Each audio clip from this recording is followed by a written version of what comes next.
Hi, my name is Kat Claus, and I am a born and raised Wisconsinite. When I was a child, I had to pretend that one of my parents was dead. My mother transitioned back in 1995. Back then, we didn't talk about transgender parents.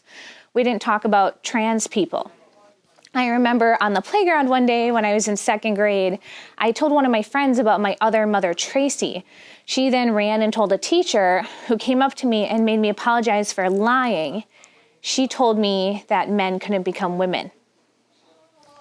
When I was a kid, I would visit Tracy for the weekends, and I would be so excited to tell people about her, but I wasn't allowed to. I share her eyes and her smile and all these important things that I wasn't allowed to share about because we didn't talk about trans issues.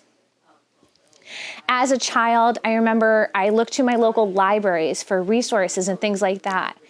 In middle school, I read the book Luna by Julianne Peters. It was the first time in my life that I didn't feel alone.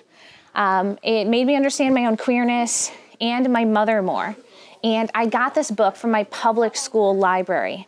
I graduated over a decade ago, and instead of things getting better, I think things are getting worse. I think that there are children on the playground just like I was who can't talk about their parents.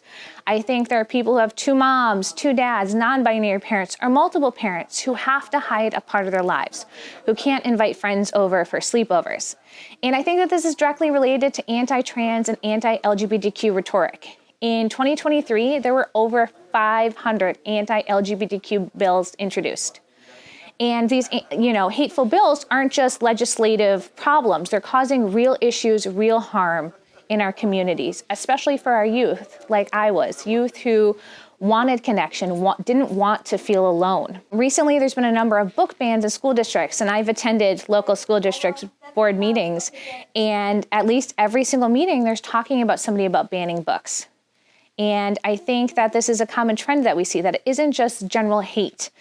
This is a part of a larger message that LGBTQ people shouldn't be seen, acknowledged, or celebrated.